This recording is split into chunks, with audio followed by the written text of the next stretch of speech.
सुरक्षा, सिक्योरिटी, ये एक ऐसा शब्द है जो हम लगभग रोज सुनते हैं।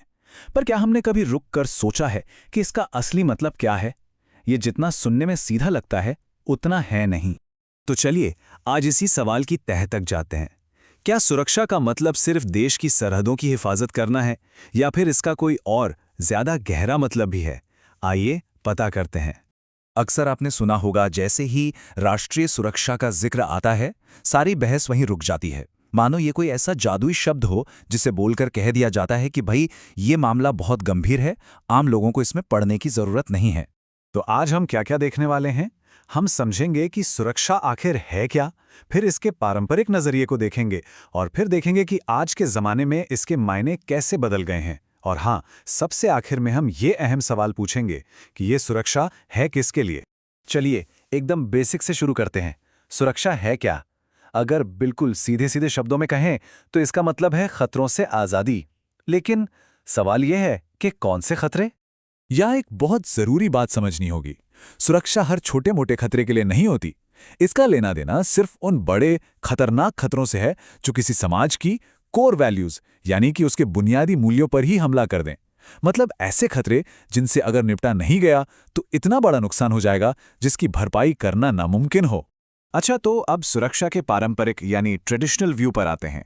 इसमें सारा फोकस होता है दूसरे देशों से होने वाले फौजी हमलों पर। यहां सुरक्षा का मतलब होता है राज्य की सुरक्षा, उसकी आज़ादी, उसकी जमीन, उसकी संप्रभुता की हिफाजत। तो पहले के जमाने में कोई देश खुद को बचाता कैसे था? इसके 4 मेन तरीके थे। पहला, निवारण, मतलब दुश्मन को इतना डरा दो कि वो हमला करने से पहले 100 बार सोचे। दूसरा, रक्षा, यानी अगर जंग छिड़ ही जाए तो खुद का बचाव करना। तीसरा, शक्ति संतुलन, मतलब अपने पड़ोसियों जितनी ताकत बनाकर रखना। और चौथा, गठबंधन, यानी दूसरे देशों से दोस्ती करके एक मजबूत टीम बना लेना। और ये तस्वीर इसी पुरानी सोच को बिल्कुल साफ दिखाती है। इस नजरिए में फौजी ताकत ही सबसे बड़ा खतरा है और फौजी ताकत ही उसका समाधान भी। लेकिन क्या कहानी इतनी ही है? क्या सुरक्षा का मतलब सिर्फ बाहरी दुश्मनों से बचना है? नहीं, अब तस्वीर थोड़ी और पेचीदा होने वाली है, खासकर उन देशों के लिए जो नए नए आज़ाद हुए थे। देखिए, दूसरे विश्व युद्ध के बाद जो पश्चिमी देश थे, उनकी चिंता तो बाहरी हमले थे, पर एशिया और अफ्रीका के कई नए देशों के लिए असली खतरा तो घर के अंदर ही था। देश के भीतर ही ऐसे आंदोलन चल रहे थे जो अलग होना चाहते थे, और ये खतरा किसी बाहरी दुश्मन से कम नहीं था। अब जरा इस आंकड़े को देखिए, ये सच में चौंकाने वाला है। आज दुनिया में जितनी भी हथियारबंद लड़ाइयां हो रही हैं, उनमें से 95% से ज्यादा देशों के बीच नहीं, बल्कि एक ही देश के अंदर हो रही हैं। ये एक बहुत बड़ा बदलाव है जो हमें सोचने पर मजबूर करता है। और बस यहीं से सुरक्षा की पूरी कहानी एक नया मोड़ ले लेती है। फोकस देश से हटकर इंसान पर आ जाता है, और इस नई सोच को एक नाम दिया गया, मानव सुरक्षा या ह्यूमन सिक्योरिटी। इस स्लाइड पर एक नजर डालिए। यहाँ दोनों मॉडल्स की सीधी सीधी तुलना है। एक तरफ है राज्य सुरक्षा, जिसका हीरो राज्य है और खतरा है दूसरे देश की फौज।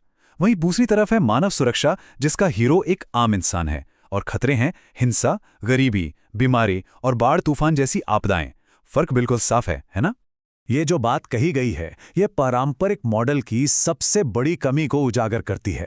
इसने हमें याद दिलाया कि सालों तक सुरक्षा की बड़ी बड़ी बहसों में उन आम लोगों की आवाज कहीं खो गई थी, जो बस अपनी रोजमर्रा की जिंदगी में सुरक्षित महसूस करना चाहते थे।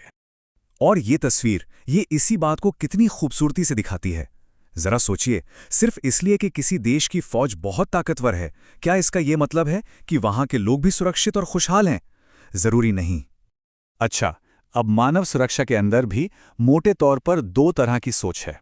एक है भय से मुक्ति, जो कहती है कि सबसे पहले लोगों को हिंसा और लड़ाई झगड़े से बचाओ।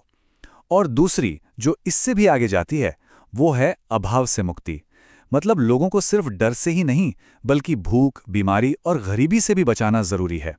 तो चलिए अब सुरक्षा के इस नए और बड़े दायरे को आज की दुनिया पर लागू करके देखते हैं, जहां खतरे किसी का पासपोर्ट या वीजा नहीं देखते। आज के खतरे वो किसी एक देश की सरहद को नहीं मानते। आतंकवाद, मानवाधिकारों का हनन, दुनिया भर में फैली गरीबी या फिर एड्स और बर्ड फ्लू जैसी महामारियां, कोई भी देश इनसे अकेले नहीं निपट सकता। इसका एक सीधा साधा उदाहरण लेते हैं, ग्लोबल वार्मिंग। अगर समंदर का लेवल सिर्फ 1.5-2 मीटर भी बढ़ गया तो बांग्लादेश का 20% हिस्सा डूब जाएगा और मालदीव जैसा पूरा देश शायद नक्शे से ही गायब हो जाए। आज हमारी सुरक्षा एक दूसरे से इस कदर जुड़ी हुई है। जाहिर है, इन बड़ी बड़ी ग्लोबल समस्याओं से निपटने के लिए मिलकर काम करना जरूरी है, लेकिन ये इतना आसान भी नहीं है। जब बात हथियारों की, ताकत की और शांति की आती है तो राजनीति की अपनी पेचीदगियां हमेशा सामने आ जाती हैं। तो हमने सुरक्षा की एक छोटी सी परिभाषा से शुरू करके एक बहुत बड़े फलक तक का सफर तय किया है।